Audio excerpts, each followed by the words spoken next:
Hi everyone, I got 3 new beginner type pens this week because I got an Amazon gift card.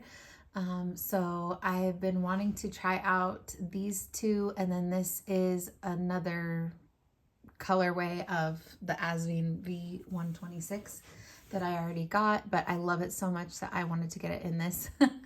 So I just thought that I would share with you guys, and I do think these are beginner friendly pens, especially these two. This one is a vacuum fill, so it's a little bit more, I guess, advanced in a way, but maybe not for some people. For me, it took me a really long time to try a vacuum fill. I don't think it's hard to use by any means or to clean, but yeah, I guess it depends on what your definition of beginner is, but these are both cartridge converter fill type pens. So yeah, I just thought I would share them with you. So firstly, I got the Jinhao 9016.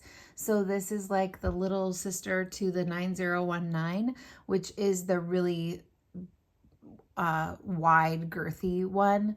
I knew that the 9019 was going to be way too big for me, but there was just such buzz about it on the internet that when I saw the 9016 and that it was thinner, I was all over trying it.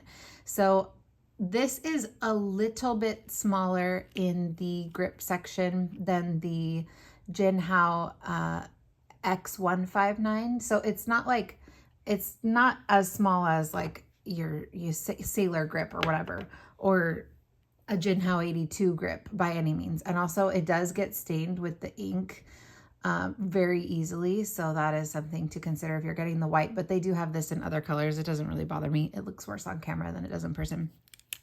Anyways, I really like the look of this. I like the body style. I'm just such a fan of like white or ivory with gold trim.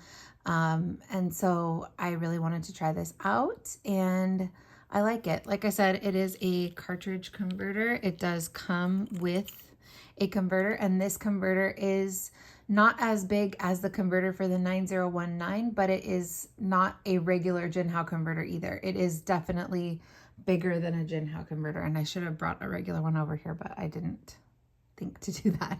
So yeah, it does hold more ink, which is cool.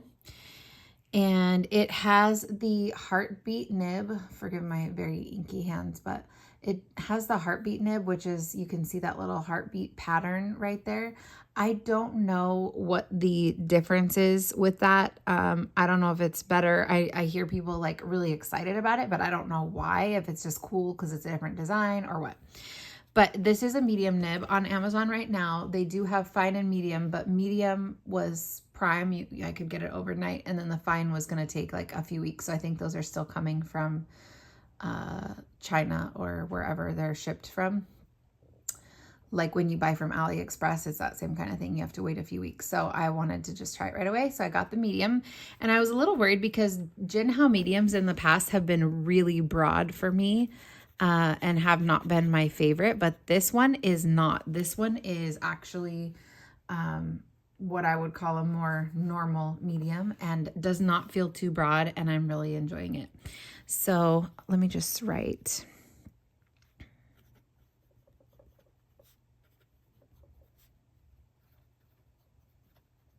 So the ink in here is Sailor Suki Gokuro, which I'm switched from a different pen. And I like it in this broader nib because I feel like you can see the color changing properties better. And I think it's better in a broader nib than in the medium fine sailor nib that I had it in. It worked fine in that one too, but I just prefer being able to see it more like this. So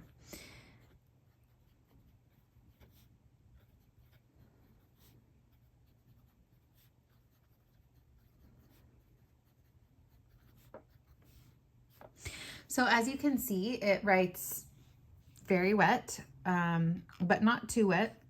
And I would say that this ink is on the wetter side.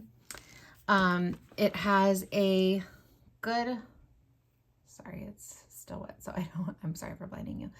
It has a good line width for a medium. Again, I think it is appropriate for a medium. I don't think it's either more broad or more fine than your typical medium nib, even though I know that varies a lot across brands. But yeah, this is what I would call a good typical medium nib.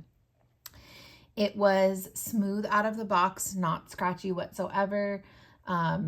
No issues at all. It just worked really well straight out of the box. And so, yeah, it's not as smooth as like the Asvine. I would say this is like super exceptionally smooth, like a Pilot.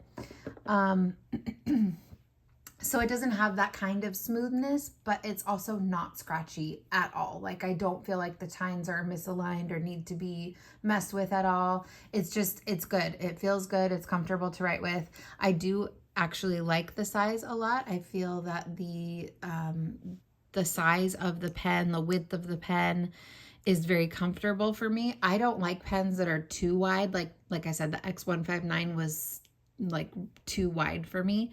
This feels not as wide as that, but it's not that much smaller than it either if you were to compare the two side by side. And if you are really interested, there are other videos doing that, so that's why I didn't feel like I needed to. But if you really want me to do it, I could compare it for you to the X159. But yeah, I feel that it is a good width, a good length, and you can post it. It posts nice and deeply. It does not feel like it backweights it when it's posted.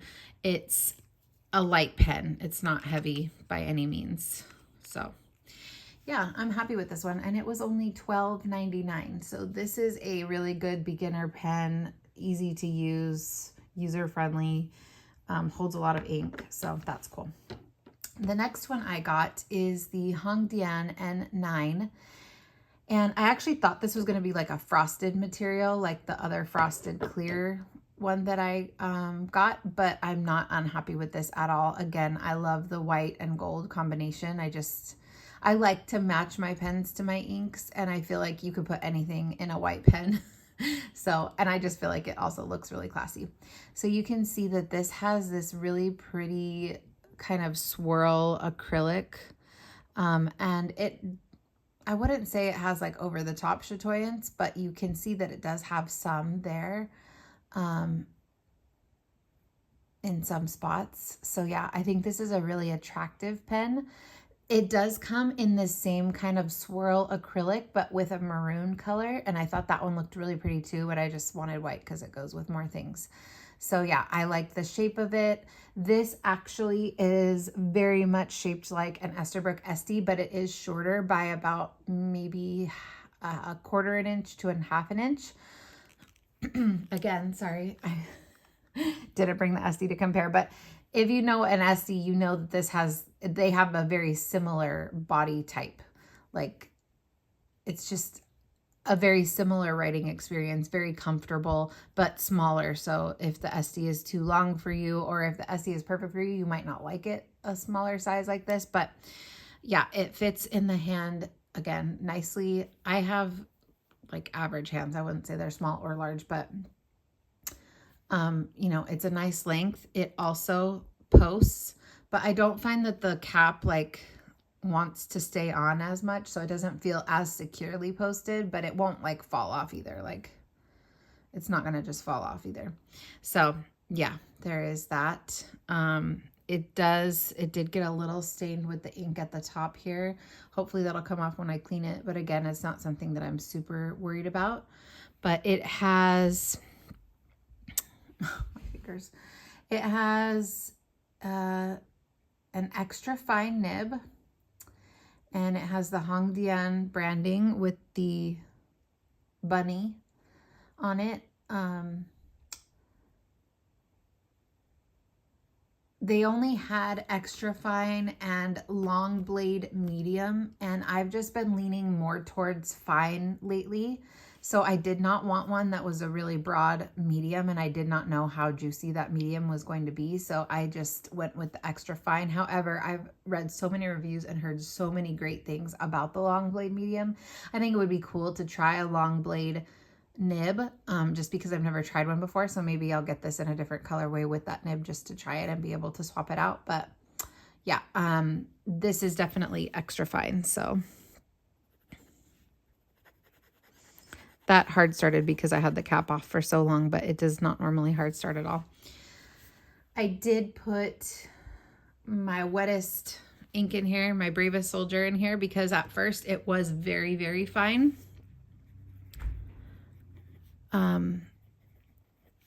but it's not scratchy whatsoever. I just felt like because I'm not super used to writing with like really, really fine nibs, it just felt kind of dry to me.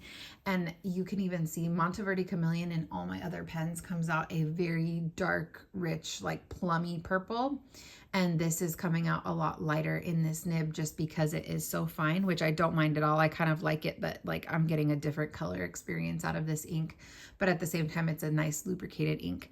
I did use a shim on these tines to try and widen them a little bit, just to get it flowing a little bit wetter. I do feel like that made a difference. I don't think it's necessary. If you like a really fine nib, like a needlepoint nib, that's kind of what I felt like this was. But again, I'm not like super into extra fine nibs, so maybe I'm over exaggerating the fineness of it. But either way, it's a very smooth nib, like no issues with like, it doesn't feel scratchy. It doesn't feel like it's dragging. It doesn't feel like it's cutting the paper.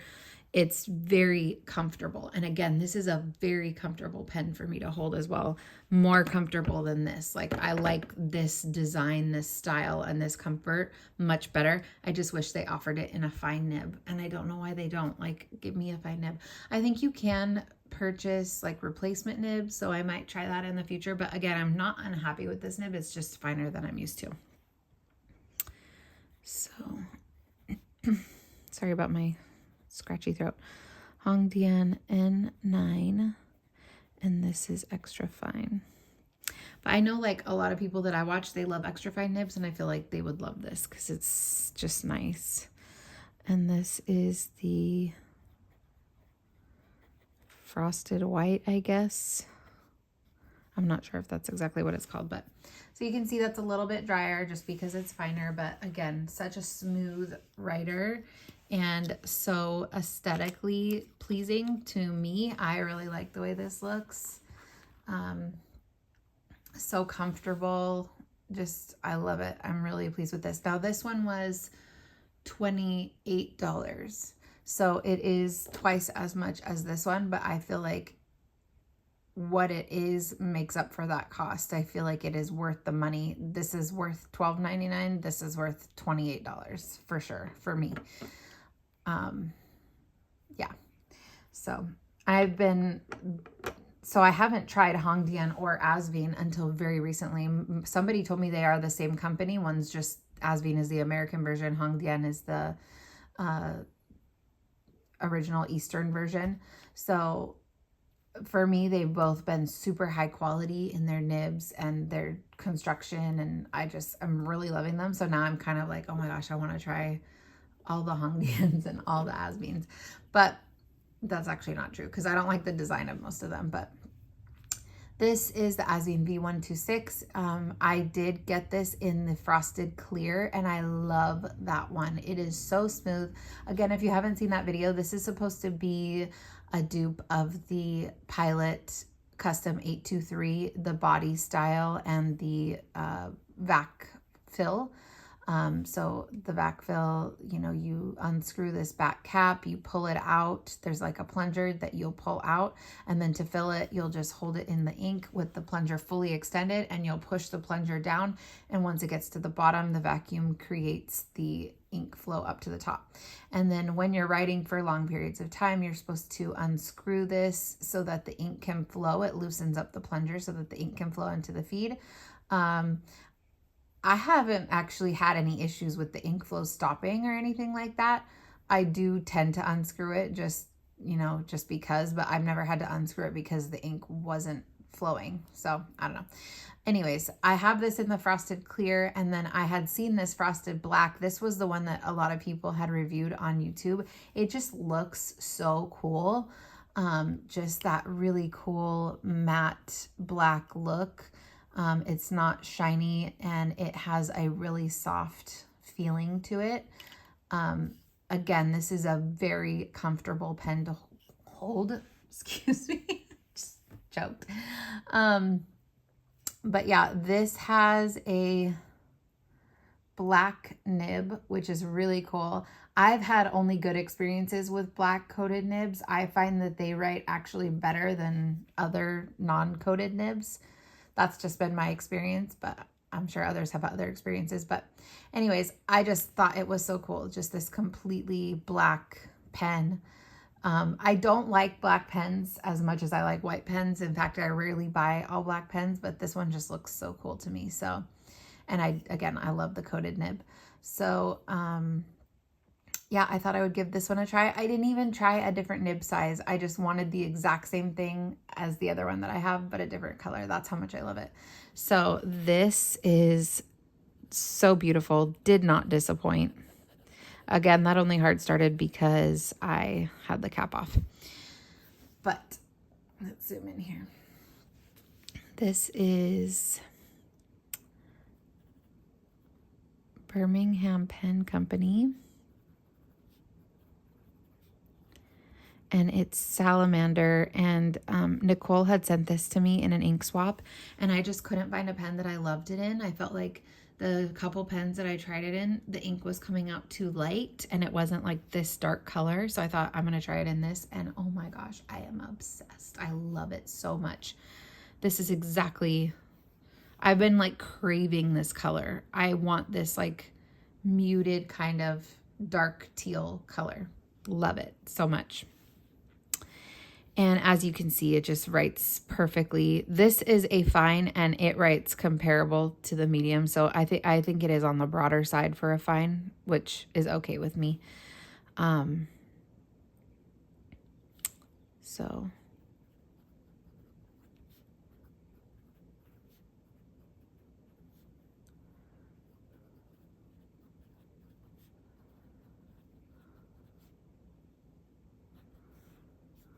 very wet. And just, oh, it's so smooth. Like, if you guys know the smoothness of a Pilot nib, and I don't even have a gold Pilot nib. I just have the regular steel Pilot nibs, and they're so smooth. They're my favorite types of nibs, other than I also really like the Sailors with their feedback. So two opposite experiences, but I love the Pilot nibs, and this feels like that. It's just so smooth. So you can see it is finer than the medium, but not by much. They're pretty much on par with each other. And again, it could be the differences in the ink viscosity, because that does make a difference. This obviously looks a little wetter than that, so that could be why. But I'm just so happy with that. So I would say if I lost these and I had to repurchase, I would repurchase the Hongdian and the Asvine. I don't think I would repurchase this one. Hey, what happened? Oh, it's a piece of fuzz. Not because it's not a good pen, but just because I like my other pens better. But I do think this is a great pen. Like, I might gift this to somebody if they want to try out fountain pens. Like, it works perfectly. It's easy to use, easy to clean. It's pretty, you know, so I was just curious about it. I did want to try it out, but I'm not going to be buying these in all the colors that they're offered in, even though they have some cute colors in this. They have like a teal transparent one that's really cute. Anyways, yeah, so these two, super impressed with. Oh, and by the way, this was also $28. So these two were the same price, and I do think they are worth that price. If not, maybe even this I would pay a little bit more for, because I just think that's such a great pen, and I think the vacuum fill gives it a little something extra, and I don't know, the materials look really cool to me. So yeah, I like them all. They're all great. I could see myself wanting to ink these up more than this, just for the reasons that I said. Not that there's anything wrong with it, but yeah. So anyways, I thought I would just share that with you guys. I was excited to get a few new pens throughout the last week or so, and I'm really enjoying them all. So thanks for watching. Let me know your thoughts. Do you have any of these pens? Do you want to try any of these pens? Have you tried the Hongdian medium long blade? I would like to know, how thick is that? Is it like comparable to these two, or is it really broad? Because I would probably try it if it's, you know, similar to this nib width. All right, thanks you guys. Have a good day. Talk to you later.